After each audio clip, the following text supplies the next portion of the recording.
Welcome to Extraordinary Creatives. I'm Kerry Hand, 35 years as a gallerist, curator and institutional director, now coaching artists and creative leaders to build creative lives that reward them. 2 episodes a week on audio and video, an honest conversation with an extraordinary creative about their work and their life, and a shorter deep dive into the mindset and strategy questions creative people actually face. Thanks for being here. Let's get into it. Hello.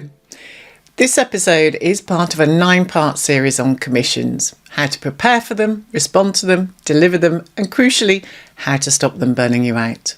If you haven't followed the podcast yet, hit follow so you don't miss an episode. Today, episode 5 of 9. And this is the episode that if you only listen to this one, I would ask you to hold on to it. Because today I'm going to tell you about the single biggest shift most artists can make in how they run commissions. It changes the economics, the relationship, and how the client sees you. And it's still, astonishingly, the thing that nearly every artist isn't doing yet. It's called paid concept development. Let me show you why. So last week's episode, the enquiry filter told you that this client was serious. The chemistry call confirmed they were a good fit. The alignment document came back confirmed with minor amendments. The client is now saying, brilliant, love it, let's go. And this is where most artists collapse. They work for free. The conventional pattern looks like this. The artist is excited, they want the commission, so they dive in. They sketch up 3 concepts, they draft the mood board, they produce visuals, they book a follow-up call to present. All of it unpaid, on the hope that the client will say yes and the fee will eventually cover it. Sometimes 5 hours, sometimes 10, sometimes on larger commissions 30 or 40 hours of unpaid concept work before a single pound is on the table. This is the shape of how artists lose weeks of unpaid labour every year. And most don't realise it's happening because the work feels like normal commission behaviour, but it isn't. It's something an industry has normalised that is quietly killing its own practitioners. There is another way. Paid concept development. Here's how it works. Let me use a specific example. Say your small tier for commissions is £5,000. You structure it so the first £1,500 of that is concept development, non-refundable, paid up front before you do any concept work at all. That £1,500 buys the client visual sketches or mock-ups, material direction, concept rationale, scale and placement considerations, mood references. Whether they proceed with the full commission or not, they keep all of that. Now here's why this works. Because they're paying for your thinking, not your yes or your time. Your thinking is valuable regardless of what happens next. This single shift does something structurally important to the dynamics of a commission. It positions you as a professional, not as a hopeful. It tells the client instantly that you take your own work seriously, and it filters out, with kindness, the clients who were never going to commission anyway. Every artist I've moved onto a paid concept model has said the same thing, usually within 6 months. They can't believe they used to work the old way. They can't believe how much free labour they were giving away. I know the question you're asking. How do I raise this with the client without feeling awkward? Well, you don't need to justify it. You don't need to apologise for it. You simply describe it as part of how you work. Try this language.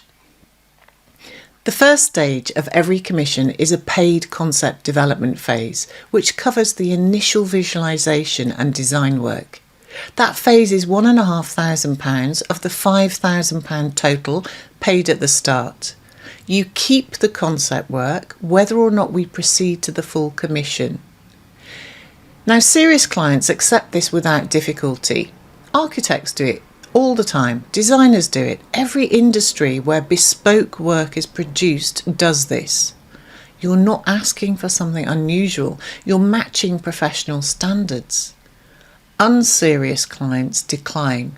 That's also useful. You've just learned something you needed to know, and you've not spent 10 hours producing free concepts for a commission that was never going to happen.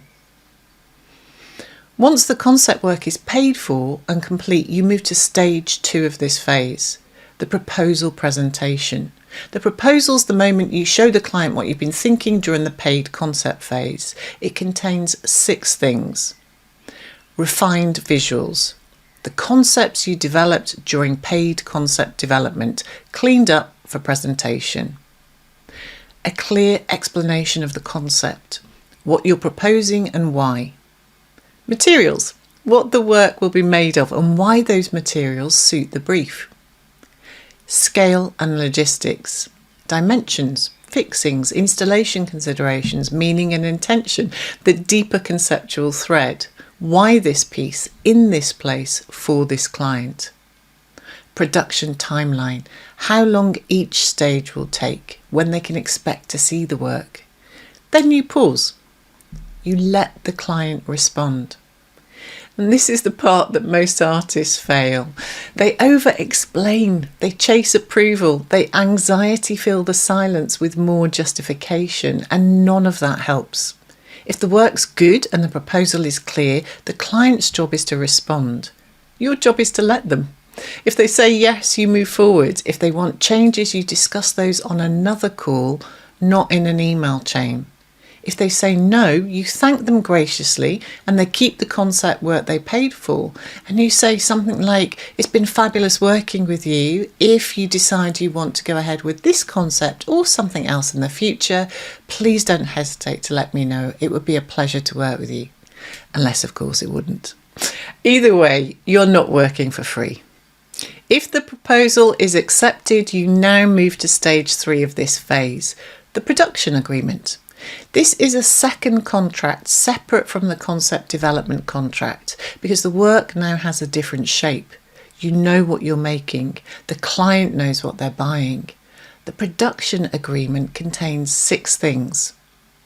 Final fee breakdown, the total cost and what it covers. Payment schedule, I recommend 50, 30, 20. That's 50% on signing, 30% at an agreed production milestone, and 20% on delivery. Production timeline, named dates for named stages. Fabrication details, what's being made, in what materials, at what dimensions, with what finishes. The installation plan, if it's relevant, who installs at what cost, with what access requirements. Responsibilities, yours, theirs, written down, no ambiguity. And a note on the deposit, because this is where new artists most often lose their nerve. The 50% deposit is not optional. If a client pushes back on the deposit, that's information. Either they don't have the funds, in which case you need to know now and not in month 3, or they don't respect the professional shape of the transaction, in which case you also need to know now. Either way, the pushback itself is the useful signal. Stay with your terms.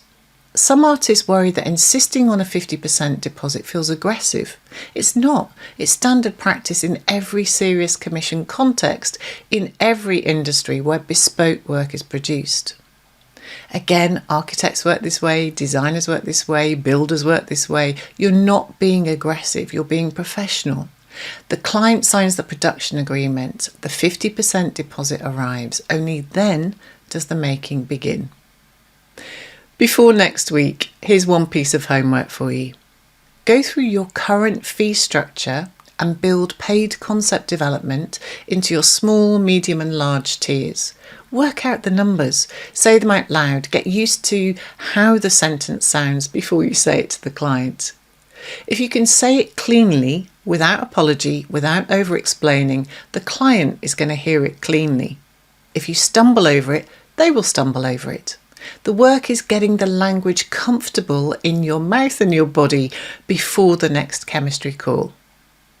Next week, in episode 6, we're going to reach the stage that actually burns most artists out. Not the making itself, the management of the client's psychology during the making. How anxiety builds once the deposit is paid. how to design visibility into the process on your terms, not theirs, and how to manage the dreaded scope drift, the slow, polite expansion of a commission beyond what was agreed. Then delivery and the legacy package, which turns a buyer into a custodian and a custodian into your next 3 clients. If you don't want to miss it, please hit follow or subscribe now so it lands in your feed automatically. And if this episode has been useful, please share it with one other artist who needs to hear it. Paid concept development is the single most transformative shift I could share with you. If it landed for you, it will land for them too.